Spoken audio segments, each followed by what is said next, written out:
Commando type के लोग क्यों चल रहे हैं आपके साथ? देखिए, मैं एक राजनीतिक व्यक्ति होने से पहले एक मैं व्यापारी हूँ, 8-9 कंपनियों का मालिक हूँ। तो थोड़ा-सा पूर्वांचल और अपने ख़ास करके यूपी और इस सरकार में आप देख रहे हैं कि लोगों की क्या दुर्दशा है। 2003-4 में मैंने देखा कि तमाम तरह की विसंगतियाँ समाज में फैली हुई थी।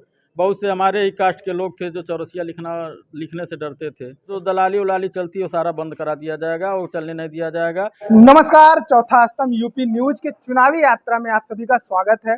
हमारी जो टीम है वो महाराजगंज के पनियरा विधानसभा में घूम रही है और इस वक्त हम लोग पनियरा में ही मौजूद हैं। हमारे साथ बात करने के लिए वर्तमान में उपस्थित हैं बीएसपी से प्रत्याशी हैं ओम प्रकाश चौरसिया जी। सर, सबसे पहले तो आपका स्वागत है। जी, बहुत बहुत धन्यवाद और आपका भी और आपके तमाम दर्शकों का और 319 पनियरा विधानसभा की समस्त सम्मानित देवतुल्य जनता को मैं प्रणाम करता हूं, नमस्कार करता हूं और आपको बहुत बहुत धन्यवाद कि अपना कीमती समय आप मुझे दिए, इसके लिए आपका बहुत बहुत धन्यवाद। ओम प्रकाश जी की पढ़ाई लिखाई कितनी हुई है और राजनीति में कैसे आ गए? देखिए, मैं पोस्ट ग्रेजुएट हूँ, एमजे बीजे और एमजे भी किया हूँ और पोस्ट ग्रेजुएट सोशियोलॉजी से हूँ। उसके बाद 2003-4 में मैं डीएवी डिग्री कॉलेज छात्र संघ का अध्यक्ष रहा।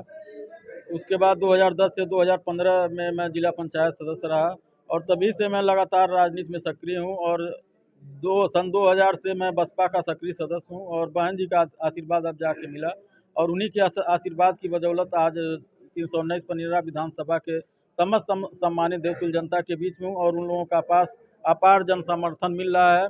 इसके लिए यहाँ के देवतुल्य जनता को मैं प्रणाम करता हूँ, नमस्कार करता हूँ और जब भी मुझे जैसे ही मुझे मौका मिलेगा निश्चित रूप से इनका एक ऋण मैं अदा करूँगा। एक चीज़ बताइए, आपने जिक्र किया अपने पढ़ाई का कि आपने बीजेएमसी किया यानी पत्रकारिता आपने किया है, तो पत्रकारिता में क्यों नहीं गए या गए तो वापस राजनीति में कैसे चले? देखिए, पत्रकारिता करना मेरा एक शौक था, ठीक है, और राजनीति मेरा धर्म है, तो कहीं न कहीं दोनों चीज़ का अपना अलग-अलग महत्व है और मैं 2000 जैसा कि मैंने बताया कि मैं एक मध्यम वर्गीय परिवार से बिलॉन्ग करता हूँ, तो 2003-4 में मैंने देखा कि तमाम तरह की विसंगतियाँ समाज में फैली हुई थी। बहुत से हमारे ही कास्ट के लोग थे जो चौरसिया लिखने से डरते थे। तो उस हिसाब से मैं कहीं न कहीं एक बीड़ा उठाने का काम किया और लोगों को मैं कोशिश किया कि सब लोग एक मंच पे आएँ और सर्व समाज को जोड़ते हुए मैं अपना राजनीतिक धारा में चलना चालू किया, जिसका परिणाम आज आपके सामने है। एक चीज़ हमने और देखा आपके जनसभा में या लोगों से जब संपर्क कर रहे थे आप, ये पर्सनल सिक्योरिटी गार्ड नजर आए। ऐसा मतलब महाराजगंज में किसी भी प्रत्याशी के पास नहीं है, तो इसका क्या कारण है? मतलब कमांडो टाइप के लोग क्यों चल रहे हैं आपके साथ? देखिए, मैं एक राजनीतिक व्यक्ति होने से पहले एक मैं व्यापारी हूँ, 8-9 कंपनियों का मालिक हूँ। तो थोड़ा-सा पूर्वांचल और अपने ख़ास करके यूपी और इस सरकार में आप देख रहे हैं कि लोगों की क्या दुर्दशा है। तो उस ये हमारे भाई हैं, कोई कमांडो नहीं है, सारे के सारे हमारे अपने अभिनंग हैं, जो मेरे लिए जान देने के लिए तत्पर रहते हैं, मेरे सुख-दुख के साथी रहते हैं, हम भी उनके सुख-दुख के साथी हैं। तो कोई ऐसा नहीं है कि किसी के साथ दुर्व्यवहार नहीं करते, लेकिन एक व्यापारी होने के नाते थोड़ी-सी सुरक्षा व्यवस्था, चूँकि पूर्वांचल की स्थिति से आप खुद वाकिफ़ हैं, तो निश्चित रूप से वो लेके चलना पड़ता है। बस यही और ये आज से नहीं है, मैं सन 2003 से ही मैं इस टाइप की सुरक्षा व्यवस्था में चलता हूँ। एक चीज़ बताइए, पिछले 5 साल में योगी जी के कार्यकाल से आप कितने संतुष्ट हैं? 1 भी परसेंट नहीं भैया, 1 भी परसेंट संतुष्ट नहीं हूँ। आप खुद देख सकते हैं कि अगर वो काम किए होते, तो ये पनियरा विधानसभा जो महाराजगंज की सबसे बड़ी विधानसभा है, आज इसका ये दुर्दशा नहीं होती और ये पिछड़े विधानसभा में नहीं गिना जाता। यहाँ 25 साल से विधायक बैठा हुआ है, कोई काम नहीं किया और सबसे दुर्भाग्य की बात ये है कि इस विधानसभा की कि 25 साल से विधायक होने के बावजूद भी ये आदमी जो बीजेपी का विधायक है आज तक विधानसभा में यहाँ के न मुद्दों को उठाया न कोई बात रखा। तो इससे बड़ा दुर्भाग्य की कोई बात नहीं है। ये सोच के चुनाव लड़ते थे, जीतते थे। तो मैं बताना चाह रहा हूँ कि अपार जन समर्थन के माध्यम से जो यहाँ के लोगों का प्यार दुलार मिल रहा है, तो अब वो दिन चले गए और जो दलाली उलाली चलती है वो सारा बंद करा दिया जाएगा और चलने नहीं दिया जाएगा।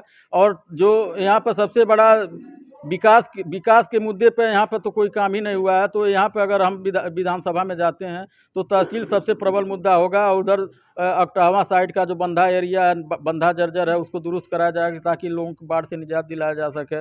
लोगों को जो यहाँ पर दलाली चरम पर चल रही है, दलाली को बंद कराया जाएगा। शिक्षा, स्वास्थ्य, सुरक्षा और रोजगार के बारे में सोचा जाएगा। आपकी रैली में एक चीज हमने और देखा कि जो युवा वर्ग है वो काफी बढ़ चढ़ के हिस्सा ले रहा है। क्या कारण है? युवा क्यों इतना आपसे आकर्षित है आपके लिए? युवा वर्ग का, मैं खुद एक यूथ आइकन हूँ और लोगों के बीच में रहना और युवाओं के बीच में रहना, और खास करके युवा वर्ग आज के डेट में देखिए कहीं ना कहीं मिसगाइड है और उनको एक मंच पर लाया जा रहा है। और मैं आपसे बताया कि मैं जैसा कि 8-9 कंपनियों का मालिक हूँ, तो 400-500 लोगों को मैं खुद अपने यहाँ रोज़गार दिया पड़ा हूँ। और रोज़गार के बारे में मैं सोचता हूँ, देखिए ये निश्चित रूप से ये 5 किलो 2 किलो दाल चावल दे के अपंग बनाने का काम कर रहे हैं, लेकिन हमारी सरकार और हम लोग एक विजन के तहत काम कर रहे हैं। और निश्चित रूप से अगर एक परिवार को आप रोज़गार देंगे तो उससे 10 लोगों का भरण पोषण बड़े आराम से हो सकता है। तो ये विजन लेके चल रहा हूँ और इसी की देन है, युवाओं का प्यार मेरे ऊपर उमड़ रहा है। पनियरा विधानसभा में आप चुनाव लड़ रहे हैं, लेकिन मुद्दा आपका क्या है? किस मुद्दे पर चुनाव लड़ रहे हैं? मेरा मुद्दा SSS+ है। SSS मतलब शिक्षा, स्वास्थ्य, सुरक्षा और रोजगार। ये 4 चीज़ों की गारंटी मैं लोगों को दे रहा हूँ और निश्चित रूप से इस पर काम भी किया जाएगा। सबसे बड़ा मुद्दा जो यहाँ तहसील नहीं है, तहसील बनवाने का काम किया जाएगा। जो बंधा एरिया हमारा है उसको बंधे को सिंचाई विभाग। सड़कों का हाल बड़ा खराब है, मैं घूमा हूँ। जब विकास यहाँ कुछ हुए नहीं किया है तो सड़क खस्ता हाल तो रहेगा।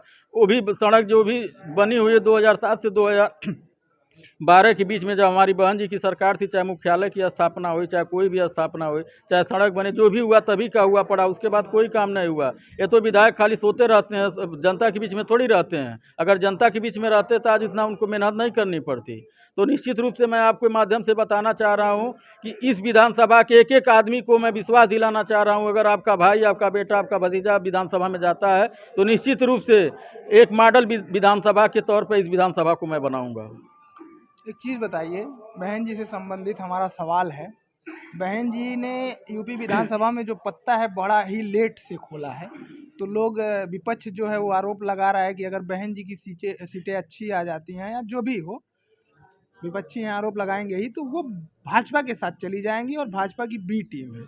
देखिए, पहले चीज़ तो मैं बता दूं कि चाहे भाजपा हो चाहे सपा हो, उससे हम लोगों का कोई मतलब नहीं है। हम लोग इंडिविजुअल चुनाव लड़ रहे हैं। और चूँकि देखिए सबसे ज़्यादा टेम्पू तो आप जैसे मीडिया के भाई लोग खराब किए पड़े हैं। वो इसलिए किए पड़े हैं कि मीडिया में चीज़ दिखाया नहीं जाता। 2007 से 2012 के बीच में जब हमारी सरकार बनी थी, तब भी आप लोग 8 से 10 सीटें दिखा रहे थे, लेकिन हमारी पूर्ण बहुमत की सरकार बनी थी। आपके चैनल के माध्यम से मैं बताना चाह रहा हूँ, 5वां चरण से 6वां चरण जाते जाते मैं पूर्ण बहुमत की सरकार हम लोगों की बन जाएगी, इसमें कोई दो राय नहीं है। हमारा चैनल तो दिखा ही रहा है, पनियरा में तो लोग बोल रहे हैं आपके पक्ष में। और एक चीज़ हमारी मीडिया भी मानती है कि बहन जी की सरकार में शासन व्यवस्था टाइट होता है, लेकिन थोड़ा सा लोग आरोप लगाते हैं कि ये दलित उत्पीड़न वाला लोग ज़्यादा लोगों को परेशान देखिए, कहीं कुछ ऐसा नहीं है। अगर कोई अच्छा काम कर रहा है तो उसको हम लोग नहीं छेड़ते हैं, लेकिन हाँ, अगर कोई गुंडा अपराधी टाइप का आदमी है तो उसको बख्शते भी नहीं। हमारे सरकार में कानून का राज चलता है, गुंडा लोगों का राज नहीं चलता है।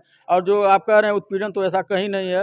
ये निश्चित रूप से कानून के दायरे में ही सारा काम किया जाता है। हमारा आखिरी सवाल है कि ओम प्रकाश जी कितने बम्पर वोटों से यहाँ जीत रहे हैं और बहन जी कितनी सीट लाएंगी यूपी में? देखिए, मैं आपको आपके चैनल के माध्यम से बताना चाह रहा हूँ, चुनाव तो हम जीत चुके हैं। अब अंतर कितना होगा ये मान के चलिएगा। सपा और भाजपा का जमानत जब्त होने जा रही है। जनादेश बहुत बड़ा है, इसमें कहीं कोई दो राय नहीं है। और हम लोग 250 सीट से ऊपर लाने जा रहे हैं, इसमें भी कोई शंका नहीं है। ये हैं बसपा के प्रत्याशी पनियरा से ओम प्रकाश जी। इन्होंने बड़ी ही बेबाकी से हमारे सभी सवालों का जवाब दिया। आप हमारे साथ बने रहिए, हम महाराजगंज घूम रहे हैं।